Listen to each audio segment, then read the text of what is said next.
जैसे प्रश्न रमेश भाऊ लोनवाड़ी के, उन्होंने पूछा मेरे से कि जीवन में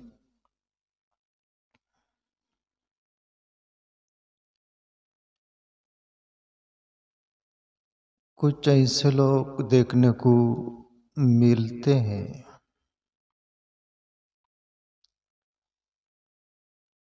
जिनके जीवन में सुधार जैसा कुछ दिखता नहीं, आता नहीं। उनको भले अच्छी संग मिल गई हो तो भी फर्क नहीं गिरता।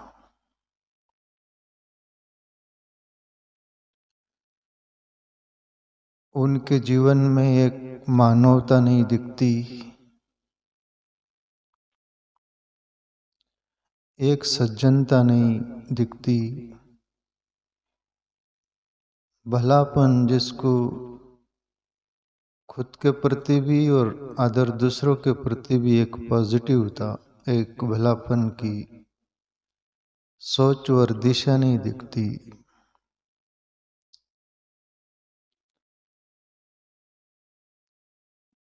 तो ऐसे लोगों की सुधरने की संभावना कहाँ?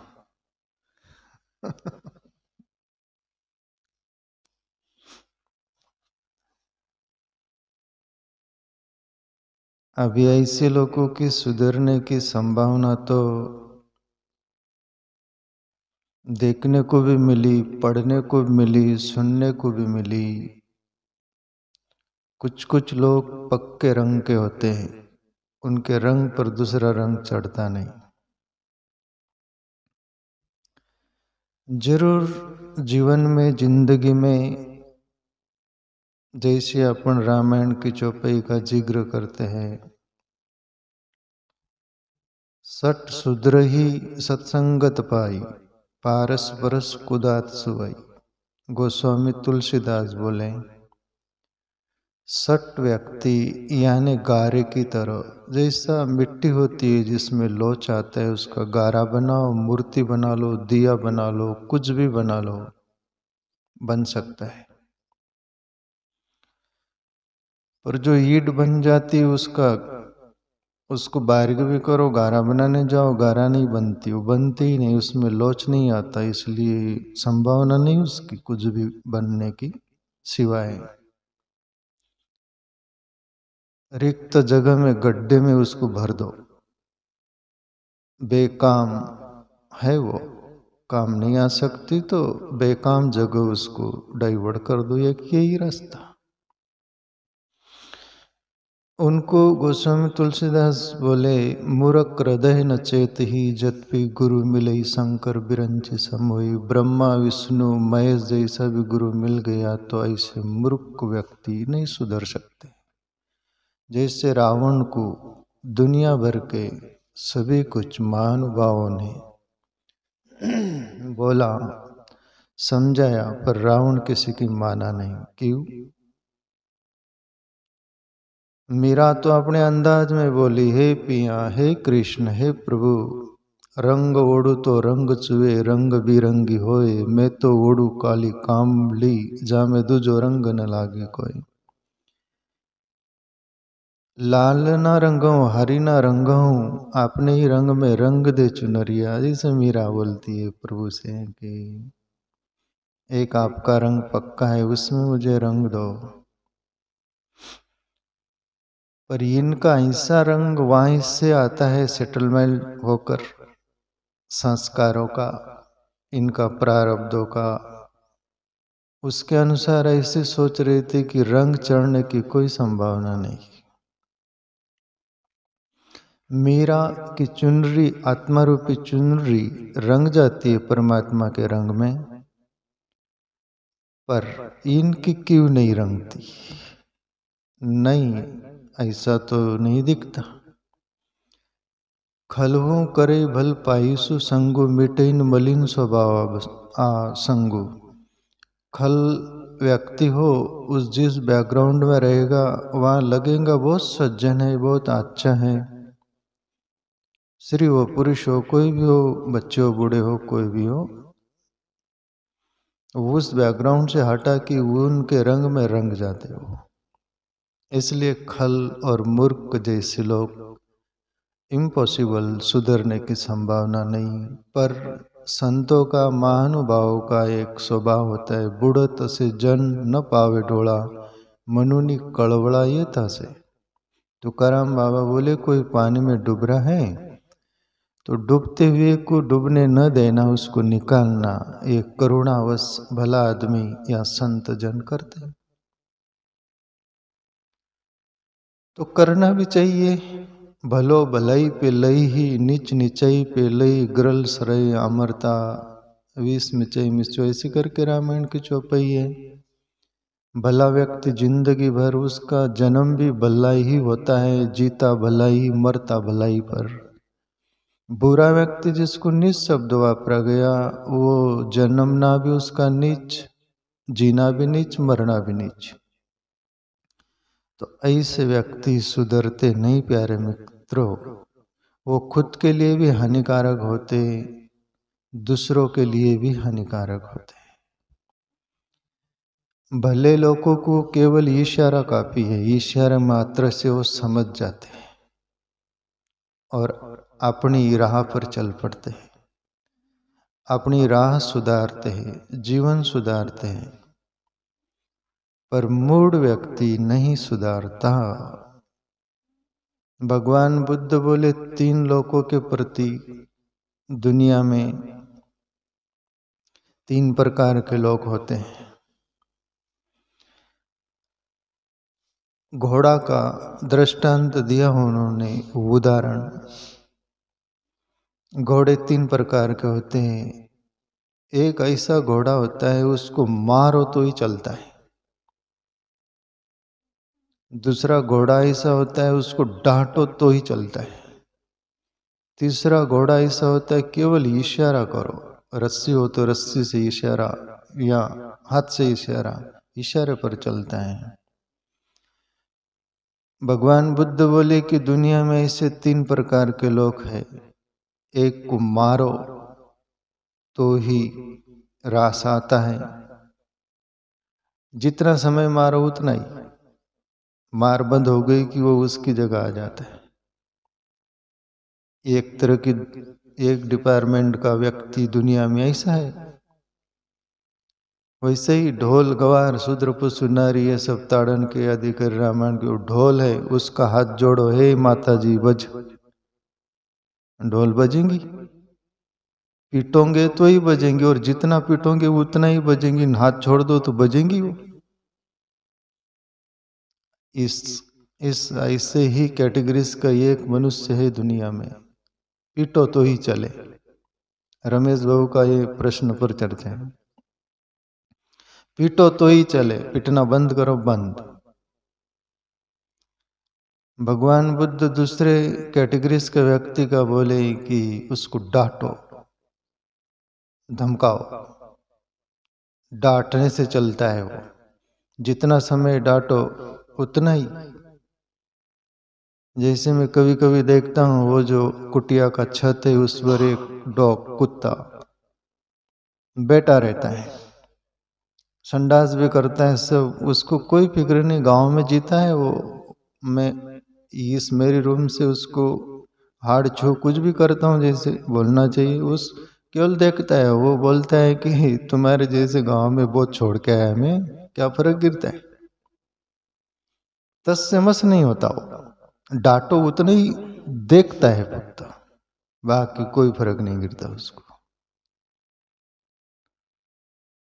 तो दूसरे कैटेगरीज की दुनिया में ऐसे व्यक्ति है, डांटो तभी उतना समय,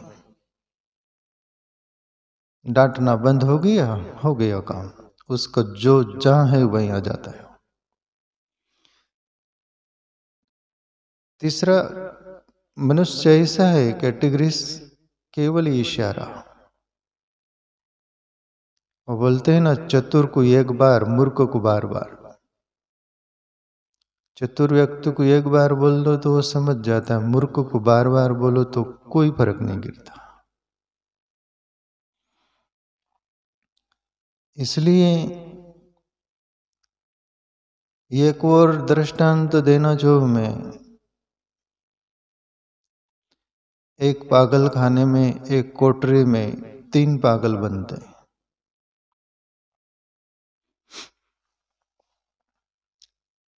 और एक विज्ञानी उन पर रिसर्च करने आए हैं।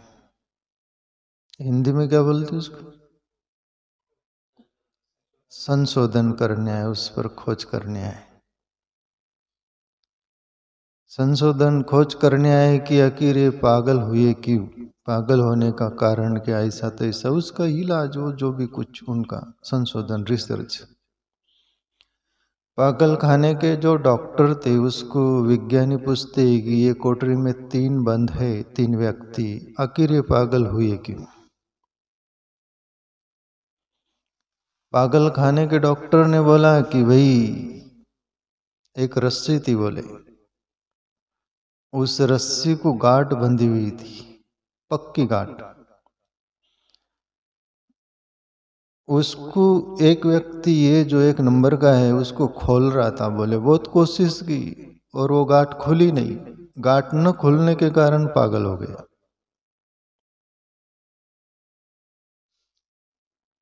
वो विज्ञानी बोला दूसरा नंबर का व्यक्ति वो कैसे पागल हुआ? बोले बात ऐसी हुई, वो भी गांठ खोल रहा था, बोले, और बहुत कोशिश की, भरसक प्रयास किया और उसने गांठ खोल डाला। बोले विज्ञानी बोला तो गांठ खुल गई? बोले गांठ खुलने से पागल हो गया। बोले तो विज्ञानी बोले गांठ ना खुल रही थी, समझ में आता है, खोल दिया तो सॉल्व हो जाना चाहिए, तो उसमें क्या? बोले ऐसा ही बराबर है। बोले दोनों ऐसे ही हुई, एक ने गांठ खोली, प्रयास किया, नहीं खोली, एक ने खोल दी, दोनों पागल हो गए। बोले तीसरा महाशय खड़ा है, वो क्यों पागल हुआ? बोले उसी ने गांठ बांधी थी। बोले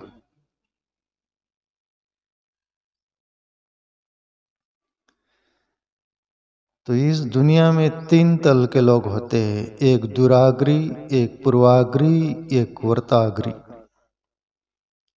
दुराग्री पुराग्री ये प्रचलित संस्कृत भाषा में वापरा जाता है, बोला जाता है, पर वर्ताग्री में मेरे अंदर से निकाला हूं, ये निजी है मेरी खोज। और जो सही हो, सत्य हो, उसमें कोई वांधा नहीं, वापरना चाहिए। वर्ताग्री यानी वर्तमान का अग्री, पूर्वाग्री यानी उसका पूर्व का ही पक्का सिक्का है, मोर लगाया हुआ है, वो पूर्वाग्री। पूर्व के उसके वो संस्कार के कारण, कि उसकी पूर्व की धारणा सोच के कारण उसको पूर्वाग्री बोलते। दुराग्री उसको बोलते नहीं, ऐसा तो ऐसा ही, किसी को मानेगा नहीं वो। हाँ? कुछ दुनिया में ये कहावत है ना, 100 में फुली लाख में काना, मांजरिया के सुन मेरे भाई, वोची गर्दन सबसे सवई। 100 में फुली, जिसकी आंखों में फुली हो ना, आंख में फुली रहती ना, वो 100 लोगों को चित कर देता है। मानता नहीं 100 लोगों को, उसके पार चला जाता है वो। 100 लोगों को पीछे कर देता है, मानता नहीं। 100 में फुली, लाख में काना, जिसकी काणी आंख हो, लाख लोगों को उल्लू बनाने को उसको समय ही नहीं लगता, लाख पर हावी हो जाता है वो। 100 में भूली लाख में काना, मांजरिया कहे सुन मेरे भाई। वो मांजरा आदमी बोलता है मेरी सुनो, मैं जो बोलता हूं वही सही, बराबर, मेरी सुनो, मेरी सुनो। और जिसकी वोची गर्दन है ऐसी चिपकी हुई, वो तो फिर पूरी दुनिया पर हावी हो जाएगा। बोले वो किसी को बाज नहीं आएगा कोई भी बातों से। नुक्सा दिया गया जितना भी जो हो, वो ऐसा देखने में आए तो सच मान लेना, नहीं आए तो फिर कभी कभी अपवाद भी होते। तो अभी ये पूर्वाग्रही कौन? पूर्वाग्रही वो जो अपने जन्म जन्म के वो संस्कार लेके आया है, वो पक्की गांठ बांध रखा है, वो पक्का आदमी, वो उसका पूर्वाग्रह छोड़ता नहीं। दूसरा आदमी दुराग्रह, उसकी ढिठाई ऐसी रहती है, ढीठपना के कारण वो उसका दुराग्रह नहीं छोड़ता, हो नहीं, तत्से मस नहीं होगा वो। पूर्वाग्रह, दुराग्रह, वर्ताग्रह, वर्तमान में उसका ऐसे एक्शन रहेंगे बिल्कुल बदलने वाले नहीं। अभी ये 3 गांठ वाले दुनिया में कैसे लोग होते? एक भूतकाल में जीने वाला, एक भविष्य काल में जीने वाला, एक वर्तमान में जीने वाला। भूतकाल में जीने वाला ऐसी गांठ मारता है, उसकी गांठ छूटती नहीं, ऐसी गांठ मारता है। भूतकाल किसको बोलते हैं? जो कल बीत गया, जो हो गया, उसको पास्ट टेंस। भूतकाल जो बीत गया, जो बीत गया उसमें जो हो गया, उसको ऐसी गांठ बांधता है, छोड़ता नहीं वो। उस गांठ बांधने के कारण पागल हो जाता है वो, विकृति वही ख्याल में रहता है। उसको कुछ भी बोलो तो बोला नहीं ऐसा, वो मेरे ख्याल में से जाता नहीं, अपने से भुलाएगा नहीं, अपने से ऐसा नहीं, ऐसी गांठ मारता है। भूतकाल का व्यक्ति ऐसी जिंदगी में कुछ बातों को गांठ मार देता है। फिर कोई भला व्यक्ति एक ऐसा होता है कि वो गांठ को छोड़ना चाहता है, वर्तमान वाला। अरे भूतकाल जो हो गया वो हो गया, बीत गया वो बीत गया, अभी जो समय है उसको साथ उसको जी। भूतकाल को पकड़ के क्या बैठा है? वो उसको बोलता है पर उसकी भी वो सुनता नहीं, बस मार दी गांठ, मार दी गांठ। तो उसमें भी विकृति है, पागलपन है। अब ये दूसरा नंबर का जो गांठ खोल दिया, वो क्यों पागल हो गया? गांठ खोलने से वर्तमान में कुछ लोग ऐसे जीते हैं जो कि वर्तमान में ऐसा जीना चाहिए सरलता से। परमात्मा ने जैसा रखा वैसा रहना चाहिए, और कर्म करना चाहिए, पुरुषार्थ करना चाहिए, और समाधान में रहना चाहिए। जो जिंदगी है सामने उसको जीना चाहिए, तो वो सुखी रहेगा। पर एक दूसरा नंबर का वर्तमान को इस तरह से विकृति बना लेता है, जिंदगी मिली है उसको धूलधास करता है। वो बचपन से जवान होता है तो जवानी में दीवाना हो जाता है। जो भी कुछ उसके पास धन है, सत्ता है, कोई भी प्रकार का सामर्थ्य है, उसकी कदर न करते हुए वो ऐसा जीता है, जिंदगी को बिखेर देता है।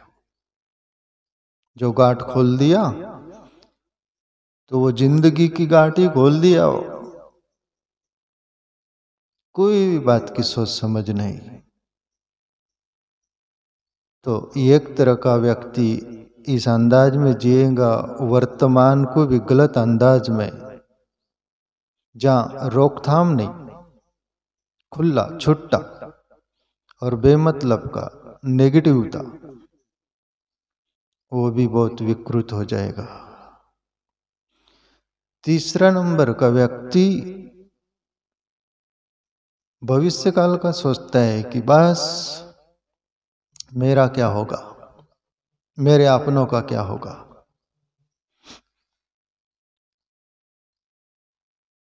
जो होगा वो होगा। तुलसी भरोसे राम के निर्भय हो के सोए, अनहोनी होती नहीं, होनी हो सो होए, ये सुनिश्चित है। तुलसीदास बोले कि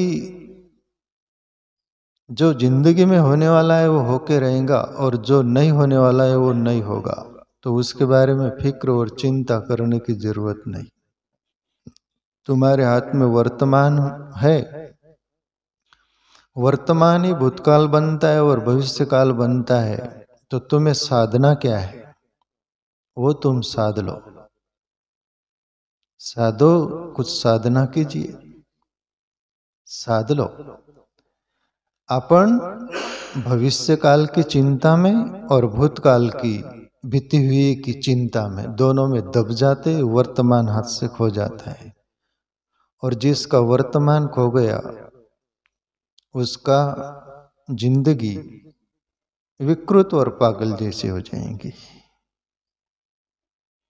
तो ये तीन तरह के पागल, भूतकाल की गांठ मारने वाले, वर्तमान में जिंदगी को खुला, अरे जिंदगी मिली है मौज करने को, मस्ती करने को, बस जो कुछ है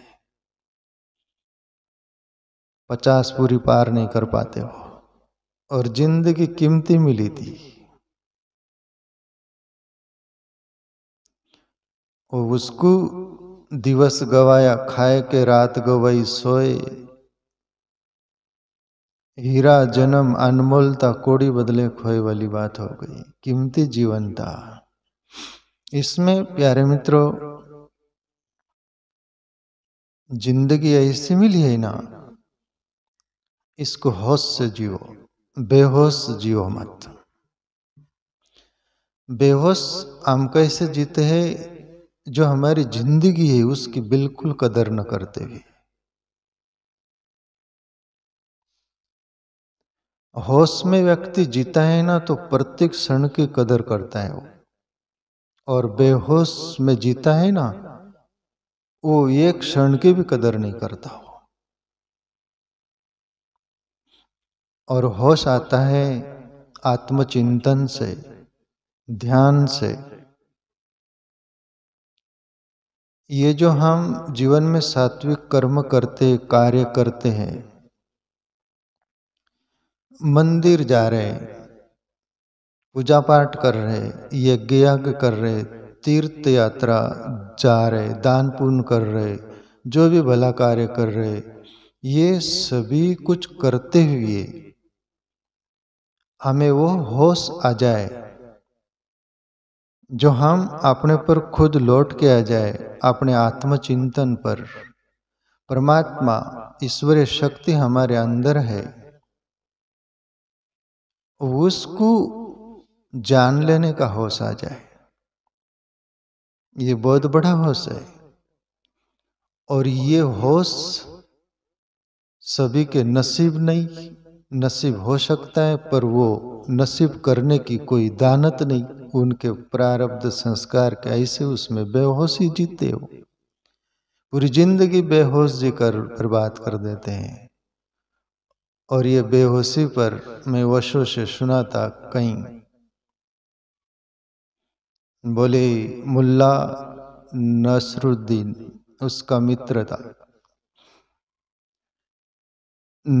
नसरुद्दीन को लड़का होने वाला था, दवाखाने में उसकी पत्नी है, और नसरुद्दीन बोलते हैं उसके मित्र को कि यार दवाखाने में चलना है। बोले लड़का होने वाला, लड़का होता है कि लड़की होती, क्या होता क्या नहीं होता, दवाखाने में पत्नी गई है, अपन चलेंगे। तब उसका मित्र भी उसका ही डंका था, वो बोले यार कि पहले शराब पी लेते, बोले क्या होता और क्या नहीं दवाखाने में। दोनों ने शराब पी ली बहुत सारा और दवाखाने में गए। वो कांच के पिटारे में लड़का हुआ था।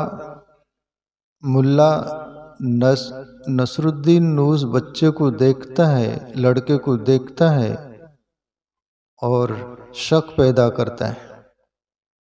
उसके मित्र को बोलते दोनों शराब पिए हुए बहुत। नसरुद्दीन बोलता है यार मित्र, मेरे पर चेहरा नहीं दिख रहा, बोले इसका, मेरे जैसा चेहरा नहीं इसका। और नसरुद्दीन बोलते हैं दूसरा, यार मित्र दूसरी बात यह है कि बच्चा लड़का बहुत छोटा है, बोले ये कैसा जिएगा, कैसा बड़ा होगा, बचता है कि नहीं बचता। तो उसका मित्र बोले नहीं, मैं भी पैदा हुआ था तब इतना ही बड़ा था, बोले तब नसरुद्दीन बोले, मुल्ला नसरुद्दीन की बोले तू बच गया था क्या? बोले। तब वो बोले यार मेरे को ये मालूम नहीं, बोले पर मैं इतना ही बड़ा था।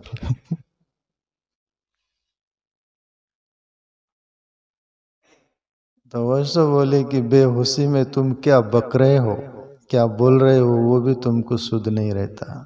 तो इतनी बड़ी जिंदगी है, उसमें क्या होश रहेगा? तुम्हारे अपने वो संस्कार, वो प्रारब्ध होते हैं, उसके कारण अपने को होश रहता है, जिंदगी का महत्व रहता है, क्या करना क्या नहीं करना वो सभी कुछ होश रहता है।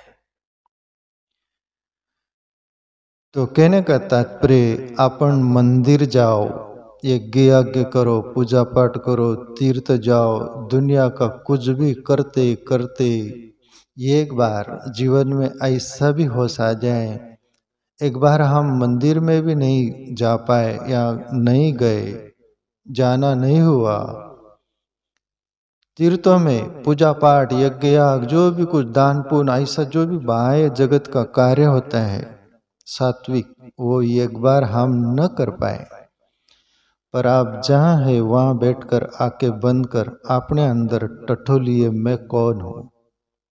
इस शरीर में रहता कौन है? जो बोलता है, जो सुनता है, जो देखता है, समझता है।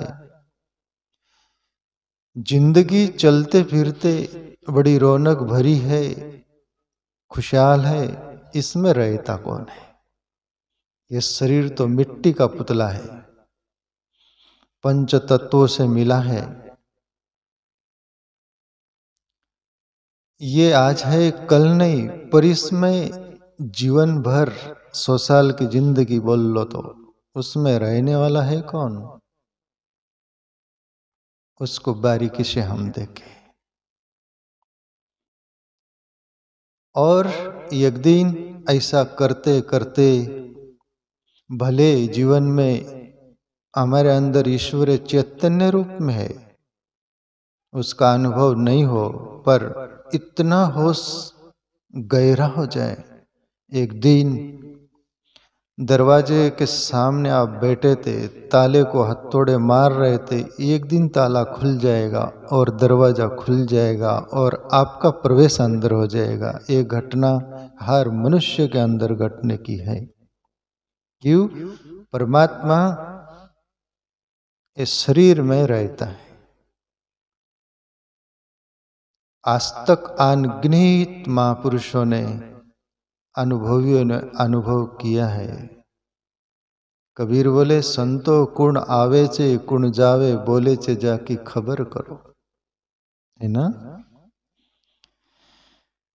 तो प्यारे मित्रों, ये बात है